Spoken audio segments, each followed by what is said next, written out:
सत्यार्थ प्रकाश। लेखक स्वामी दयानंद सरस्वती। भूमिका। जिस समय मैंने यह ग्रंथ सत्यार्थ प्रकाश बनाया था, उस समय उससे पूर्व संस्कृत भाषण करने, पठन पाठन में संस्कृत ही बोलने और जन्मभूमि की भाषा गुजराती होने के कारण से मुझको इस भाषा का विशेष परिज्ञान न था। इससे भाषा अशुद्ध बन गई थी। अब भाषा बोलने और लिखने का अभ्यास हो गया है, इसलिए इस ग्रंथ को भाषा व्याकरणानुसार शुद्ध करके दूसरी बार छपवाया है। कहीं कहीं शब्द वाक्य रचना का भेद हुआ है, सो करना उचित था, क्योंकि इसके भेद किए बिना भाषा की परिपाटी सुधरनी कठिन थी। परंतु अर्थ का भेद नहीं किया गया है, प्रत्युत विशेष तो लिखा गया है।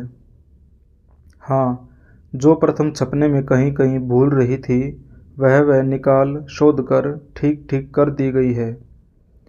यह ग्रंथ 14 समोल्लास अर्थात 14 विभागों में रचा गया है। इसमें 10 समोल्लास पूर्वार्ध और 4 उत्तरार्ध में बने हैं, परंतु अंत्य के 2 समोल्लास और पश्चात स्वसिद्धांत किसी कारण से प्रथम नहीं छप सके थे, अब वे भी छपवा दिए हैं। प्रथम समोल्लास में ईश्वर के ओंकारादि नामों की व्याख्या, द्वितीय समोल्लास में संतानों की शिक्षा, तृतीय समोल्लास में ब्रह्मचर्य, पठन पाठन व्यवस्था, सत्यासत्य ग्रंथों के नाम और पढ़ने पढ़ाने की रीति, चतुर्थ समोल्लास में विवाह और गृह आश्रम का व्यवहार, पंचम समोल्लास में वानप्रस्थ और संन्यास आश्रम का विधि, छठे समोल्लास में राजधर्म, सप्तम समोल्लास में वेदेश्वर विषय, अष्टम समोल्लास में जगत की उत्पत्ति, स्थिति और प्रलय, नवम समोल्लास में विद्या अविद्या, बंध और मोक्ष की व्याख्या, 10वें समोल्लास में आचार अनाचार और भक्ष्याभक्ष्य विषय, एकादश समोल्लास में आर्यावर्तीय मत मतांतर का खंडन मंडन विषय, द्वादश समोल्लास में चारवाक बौद्ध और जैन मत का विषय, त्रयोदश समोल्लास में ईसाई मत का विषय, 14वें समोल्लास में मुसलमानों के मत का विषय और 14 समोल्लासों के अंत में आर्यों के सनातन वेद विहित मत की विशेषतः व्याख्या लिखी है, जिसको मैं भी यथावत मानता हूँ। मेरा इस ग्रंथ के बनाने का मुख्य प्रयोजन सत्य सत्य अर्थ का प्रकाश करना है, अर्थात जो सत्य है उसको सत्य और जो मिथ्या है उसको मिथ्या ही प्रतिपादन करना सत्य अर्थ का प्रकाश समझा है।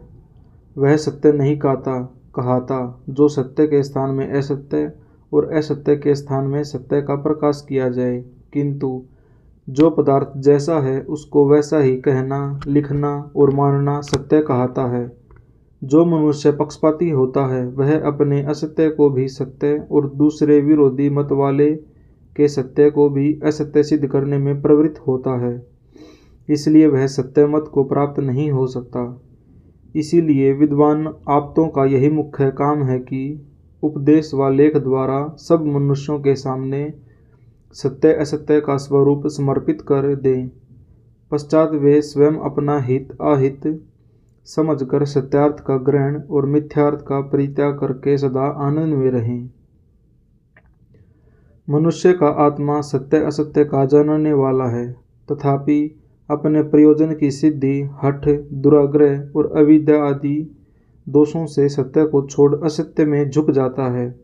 परंतु इस ग्रंथ में ऐसी बात नहीं रखी है और न किसी का मन दुखाना व किसी की हानि पर तात्पर्य है, किंतु जिससे मनुष्य जाति की उन्नति और उपकार हो, सत्य असत्य को मनुष्य लोग जानकर सत्य का ग्रहण और असत्य का परित्याग करें, क्योंकि सत्योपदेश के बिना अन्य कोई भी मनुष्य जाति की उन्नति का कारण नहीं है।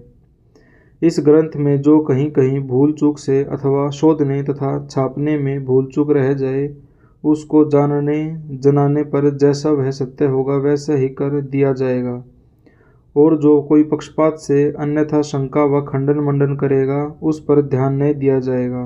हाँ, जो वह मनुष्य मात्र का हितैषी होकर कुछ जनावेगा उसको सत्य सत्य समझने पर उसका मत संग्रहित होगा। यद्यपि आजकल बहुत से विद्वान प्रत्येक मतों में हैं, वे पक्षपात छोड़ स्वतंत्र सिद्धांत अर्थात जो बातें सबके अनुकूल सब में हैं उनका ग्रहण और जो एक दूसरे से विरुद्ध बातें हैं उनका त्याग कर परस्पर प्रीति से वर्तावें तो जगत का पूर्ण हित होवे। क्योंकि विद्वानों के विरोध से अविद्वानों में विरोध बढ़कर अनेक विध दुख की वृद्धि और सुख की हानि होती है। इस हानि ने जो कि स्वार्थी मनुष्यों को प्रिय है, सब मनुष्यों को दुख सागर में डुबा दिया है। इनमें से जो कोई सार्वजनिक हित लक्ष्य में धर प्रवृत्त होता है, उससे स्वार्थी लोग विरोध करने में तत्पर होकर अनेक प्रकार विघ्न करते हैं। परंतु सत्यमेव जयति नानृतं सत्येन पंथा विततो देवयानः अर्थात सर्वदा सत्य का विजय और असत्य का पराजय और सत्य ही से विद्वानों का मार्ग विस्तृत होता है। इस दृढ़ निश्चय के आलम्बन से आप्त लोग परोपकार करने से उदासीन होकर कभी सत्यार्थ प्रकाश करने से नहीं हटते। यह बड़ा दृढ़ निश्चय है कि यतादग्रे विश्वमिव परिणामे अमृतोपमा। यह गीता का वचन है। इसका अभिप्राय यह है कि जो विद्या और धर्म प्राप्ति के कर्म हैं वे प्रथम करने में विष के तुल्य और पश्चात अमृत के सदृश होते हैं। ऐसी बातों को चित्त में धर के मैंने इस ग्रंथ को रचा है। श्रोता व पाठकगण भी प्रथम प्रेम से देख के इस ग्रंथ का सत्य सत्य तात्पर्य जानकर यथेष्ट करें। इसमें यह अभिप्राय रखा गया है कि जो सब मतों में सत्य सत्य बातें हैं वे सब में अविरुद्ध होने से उनका स्वीकार करके जो मतांतरों में मिथ्या बातें हैं उनका खंडन किया है।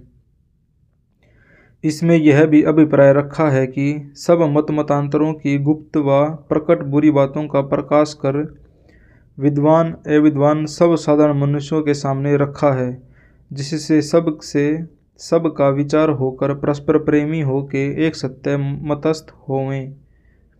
यद्यपि मैं आर्यवर्त देश में उत्पन्न हुआ और बसता हूँ, तथापि जैसे इस देश के मतांतरों की झूठी बातों का पक्षपात न कर यथातथ्य प्रकाश करता हूँ, वैसे ही दूसरे देशस्थ व मत वाले लोगों के साथ भी वर्तता हूँ। जैसा स्वदेश वालों के साथ मनुष्योन्नति के विषय में वर्तता हूँ, वैसा विदेशियों के साथ भी तथा सब सज्जनों को भी वर्तना योग्य है। क्योंकि मैं जो किसी एक का पक्षपाती होता तो जैसे आजकल के स्वमत की स्तुति मंडन और प्रचार करते और दूसरे मत की निंदा हानि और बंद करने में तत्पर होते हैं, वैसे मैं भी होता। परंतु ऐसी बातें मनुष्यपन से बाहर हैं। क्योंकि जैसे पशु बलवान होकर निर्बलों को दुख देते और मार भी डालते हैं, जब मनुष्य शरीर पाके वैसा ही कर्म करते हैं तो वे मनुष्य स्वभावयुक्त नहीं किंतु पशुवत हैं। और जो बलवान होकर निर्बलों की रक्षा करता है वही मनुष्य कहता है, और जो स्वार्थवश होकर परहानि मात्र करता है वह जानो पशुओं का भी बड़ा भाई है।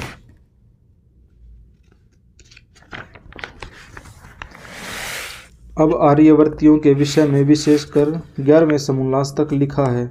इन समोल्लासों में जो कि सत्यमत प्रकाशित किया है वह वेदोक्त होने से मुझको सर्वथा मंतव्य है, और जो नवीन पुराण तंत्र आदि ग्रंथोक्त बातों का खंडन किया है वे त्यक्तव्य हैं। यद्यपि जो 12वें समोल्लास में चार्वाक का मत इस समय क्षीणास्त सा है, और यह चार्वाक बौद्ध जैन से बहुत संबंध अनिश्वरवादी में रखता है। यह चार्वाक सबसे बड़ा नास्तिक है। उसकी चेष्टा का रोकना अवश्य है, क्योंकि जो मिथ्या बात न रोकी जाए तो संसार में बहुत से अनर्थ प्रवृत्त हो जाए। चार्वाक का जो मत है वह बौद्ध और जैन का मत है। वह भी 12वें समोल्लास में संक्षेप से लिखा गया है, और बौद्धों तथा जैनियों का भी चार्वाक के मत के साथ मेल है और कुछ थोड़ा सा विरोध भी है। और जैन भी बहुत से अंशों में चार्वाक और बौद्धों के साथ मेल रखता है और थोड़ी सी बातों में भेद है, इसलिए जैनों की भिन्न शाखा गिनी जाती है। वह भेद 12वें समोल्लास में लिख दिया है, यथायोग्य वहीं समझ लेना। जो इसका भिन्न है सो 12वें समोल्लास में दिखलाया है। बौद्ध और जैन मत का विषय भी लिखा है। इनमें से बौद्धों के दीपवंश आदि प्राचीन ग्रंथों में बौद्ध मत संग्रह सर्वदर्शन संग्रह में दिखलाया है, उसमें से यहाँ लिखा है। और जैनियों के निम्नलिखित सिद्धांतों के पुस्तक हैं, उनमें से 4 मूल सूत्र जैसे 1 आवश्यक सूत्र, 2 विशेष आवश्यक सूत्र, 3 10 वैकालिक सूत्र और 4 पाक्षिक सूत्र। 11 अंग जैसे आचारांग सूत्र, शुद्धांग सूत्र, थाणांग सूत्र, समवायांग सूत्र, भगवती सूत्र, जाता धर्म कथा सूत्र, उपासक दशा सूत्र, अंतगढ़ सूत्र, अनुत्रोव वायु सूत्र, विपाक सूत्र और प्रश्न व्याकरण सूत्र। 12 उपांग जैसे उपवायु सूत्र, रावपेशिनी सूत्र, जीवाभिगम सूत्र, पनगणा सूत्र, जम्बूद्वीपन्नति सूत्र, चंदपन्नति सूत्र, सूरपन्नति सूत्र, निर्यावली सूत्र, कपिया सूत्र, कपवड़ीसया सूत्र, पुपिया सूत्र, पुपचुलिया सूत्र। 5 कल्प सूत्र जैसे उत्तराध्ययन सूत्र, निशित सूत्र, कल्प सूत्र, व्यवहार सूत्र और जीत कल्प सूत्र। 6 छेद जैसे महानिशित बृहदाचना सूत्र, महानिशिथलघुवाचना सूत्र, मध्यम वाचना सूत्र, पिंड निरुक्ति सूत्र, औघनिरुक्ति सूत्र, पर्याशुणा सूत्र। 10 पयना सूत्र जैसे चतुस्सरण सूत्र, पंचखाण सूत्र, तदुल वैयालिक सूत्र, भक्ति परिजान सूत्र, महाप्रत्याख्यान सूत्र, चंदा विजय सूत्र, गणि विजय सूत्र, मरण समाधि सूत्र, देवेंद्रवन सूत्र और संसार सूत्र तथा नंदी सूत्र, योगोद्धार सूत्र भी प्रामाणिक मानते हैं।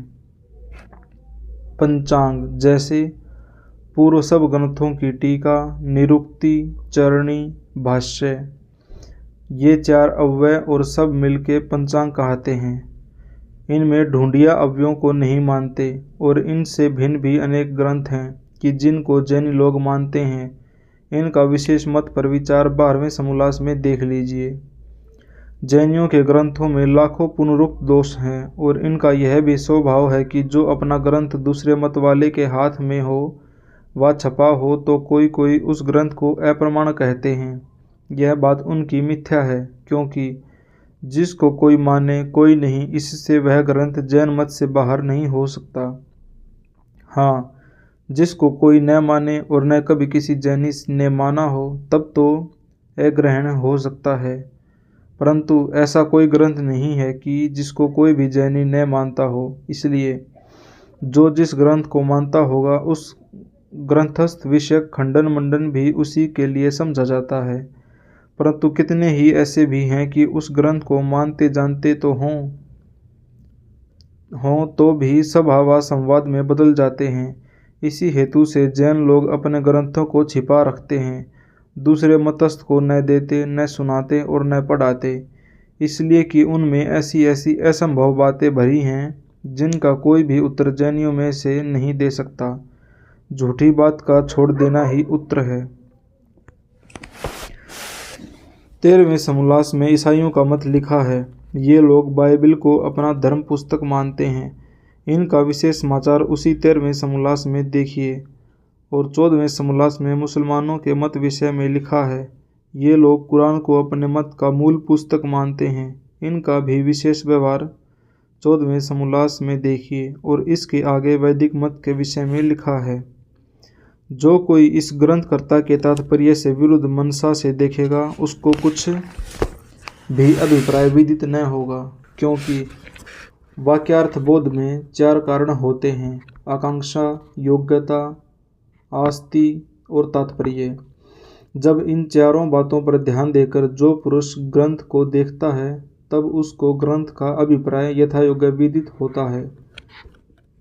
आकांक्षा किसी वस्तु पर वक्ता की और वाक्यस्थ पदों की आकांक्षा परस्पर होती है। योग्यता वह कहती है कि जिससे जो हो सके, जैसे जल से सींचना। आस्ति जिस पद के साथ जिसका संबंध हो उसी के समीप उस पद को बोलना व लिखना। तात्पर्य जिसके लिए वक्ता ने शब्दोच्चारण व लेख किया हो उसी के साथ उस वचन व लेख को युक्त करना। बहुत से हठी दुराग्रही मनुष्य होते हैं कि जो वक्ता के अभिप्राय से विरुद्ध कल्पना किया करते हैं, विशेषकर मत वाले लोग, क्योंकि मत के आग्रह से उनकी बुद्धि अंधकार में फंस के नष्ट हो जाती है। इसलिए जैसा मैं पुराण जैनियों के ग्रंथ बाइबल और कुरान को प्रथम ही बुरी दृष्टि से न देखकर उनमें से गुणों का ग्रहण और दोषों का त्याग तथा अन्य मनुष्य जाति की उन्नति के लिए प्रयत्न करता हूँ, वैसा सबको करना योग्य है। इन मतों के थोड़े थोड़े ही दोष प्रकाशित किए हैं, जिनको देखकर मनुष्य लोग सत्य असत्य मत का निर्णय कर सकें और सत्य का ग्रहण और असत्य का त्याग कराने में समर्थ होवें। क्योंकि एक मनुष्य जाति में बहका कर विरुद्ध बुद्धि करा के एक दूसरे को शत्रु बना लड़ा मारना विद्वानों के स्वभाव से वही है। यद्यपि इस ग्रंथ को देखकर अविद्वान लोग अन्यथा ही विचारेंगे, तथापि बुद्धिमान लोग यथायोग्य इसका अभिप्राय समझेंगे। इसलिए मैं अपने परिश्रम को सफल समझता और अपना अभिप्राय सब सज्जनों के सामने धरता हूँ। इसको देख दिखला के मेरे श्रम को सफल करें और इसी प्रकार पक्षपात न करके सत्यार्थ का प्रकाश करके मुझ व सब महर्षियों का मुख्य कर्तव्य काम है। सर्वात्मा सर्वंतर्यामी सच्चिदानंद परमात्मा अपनी कृपा से इस आशय को विस्तृत और चिरस्थायी करे। अल्पमति विस्तरेण बुद्धिम द्वर्शिरोमणिषु इति भूमिका। स्थान महाराणा जी का उदयपुर। भाद्रपद शुक्ल पक्ष संवत 1939। स्वामी दयानंद सरस्वती। यहाँ भूमिका समाप्त होती है।